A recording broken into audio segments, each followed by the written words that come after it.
Hello viewers, welcome to my YouTube channel. Let's start with the second part of noun.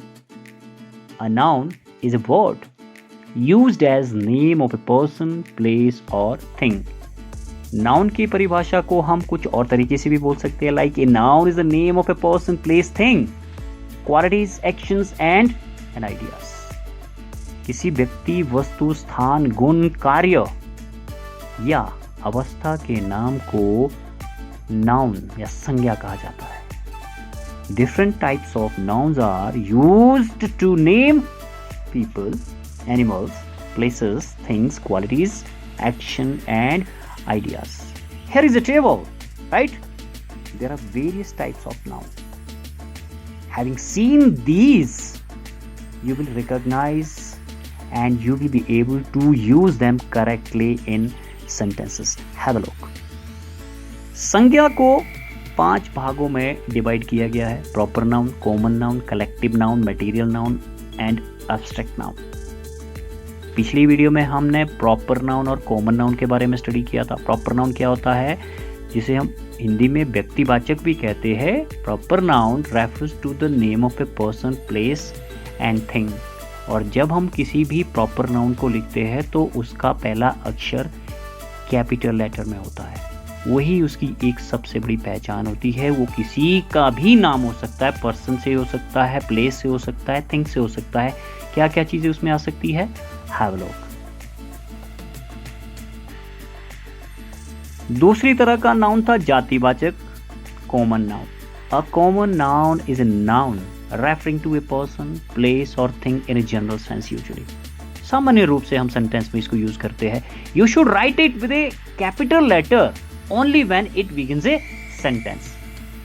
अगर common noun जातिवाचक किसी sentence के शुरुआत में आ जाए तो इसकी शुरुआत हम कैपिटल लेटर से करते हैं. दूसरी इंटरेस्टिंग चीज इस कॉमन नाउन की ये है कि वो अपनी पूरे की पूरी रेस को, कास्ट को, जाति को, अपनी खासियत को प्रदर्शित करता है. लाइक अगर किंग हम बोलते तो वो सभी किंग, चाहे छोटे बड़े हैं, छोटा साम्राज्य बड़ा साम्राज्य है, लड़का है तो पूरी मेल को वो रिप्रेजेंट करता है, गर्ल्स पूरी विमेन या फिर फीमेल जाति को, सिटी शहरों को रिप्रेजेंट करता है. और इसी तरह से और भी चीज़ें हैं, चाहे कैट है, डॉग है, काऊ है, लॉइन है, विटल्स है, समर है, रोड है, टाउन है, गार्डन्स है. ये अपने पूरे की पूरी क्लास को, क्योंकि ये अपने आप में ही यूनिक है, okay, they represent it's whole class. There are some examples to understand the common noun, how we can use them in the sentence and how sentence can begin with the common noun. All the highlighted and underlined word let us know that these are common noun. See yourself. Let's move on to third noun. Third noun is collective nouns. A collective noun is a word that refers to a group, right? It can be either singular or plural, but it is usually in the singular form. Okay, इस collective noun को हम समूहवाचक कहते हैं. A collective noun is a name of a group of persons or things taken together or spoken of as a whole, as unit. जैसे team है, committee है, army है, class है. Okay, सामान्य तो कलेक्टिव नाउन का यूज सिंगुलर में होता है. यदि इसका यूज प्लूरल में किया जाता है तो वो कॉमन नाउन बन जाता है. Okay, there are some example which will let you know that how we can use them. Our team played well. Our team, हमारी team. Okay, there is a pack of hyenas outside. Hyenas. Okay, watch out for that swarm of bees. Swarms of bees क्या है, मक्खियों का झुंड है. PACS of हाइनाइज, हाइनाइज का group है. Are team है क्योंकि टीम में भी एक से ज्यादा आदमी होते हैं, तो आर टीम, हमारी team. Okay, but it is representing itself as singular. Now there are some more examples like flock of geese. Geese, okay, ये geese spends most of its time in the pasture. Pasture क्या होता है, okay, चारागाह होती है ये. The collective noun geese takes the singular verb spends. Okay, क्योंकि हम इसको सिंगुलर काउंट करते हैं तो स्पेंड की जगह हमने ये स्पेंड्स किया है. The jury is dining. Jury में एक से ज्यादा मेंबर्स होते हैं, लेकिन इसको हम एक काउंट करते हैं क्योंकि ये ज्यूरी है, कुछ मेंबर्स की एक ज्यूरी है. dining or take out chicken tonight. In this example, the collective noun jury is the subject of the singular compound verb is dining. Okay, is एक. The steering committee meets every Wednesday afternoon. इसमें भी देखिए collective noun जो committee है takes a singular verb meets, meet के लिए meets. Okay, committee singular है ये भी. Next one is material noun, जिसको हिंदी में पदार्थवाचक कहते हैं, and this is the easiest one to understand. A material noun is the name of metal, धातु, और substance, पदार्थ, of which things are made of, जिससे चीजें बनाई जा सकती है. Right? Silver, iron, wood, gold are the examples of material noun. The necklace is made of gold. She has purchased a tea set of silver. He got his furniture made of teak wood. इसमें gold, silver, would क्या है? These are the material used to make something.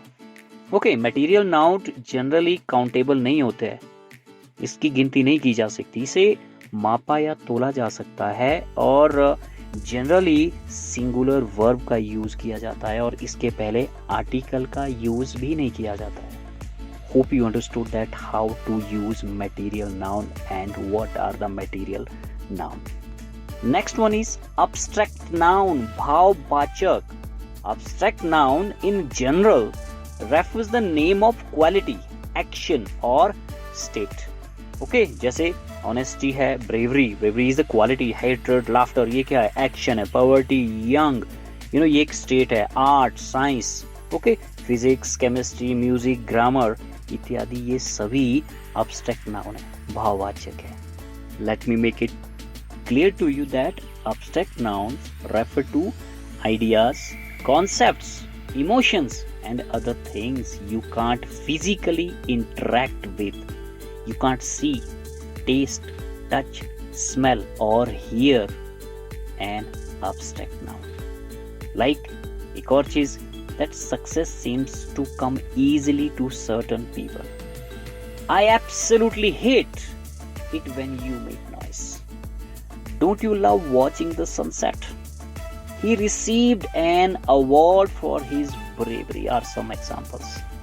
Abstract noun ऐसे गुणों, भाव, क्रिया या अवस्था को, स्टेट को व्यक्त करता है जिसे फिजिकली टच नहीं किया जा सकता, देखा नहीं जा सकता, केवल महसूस किया जा सकता है. और abstract noun का यूज, प्रयोग सामान्यतः सिंगुलर में किया जाता है.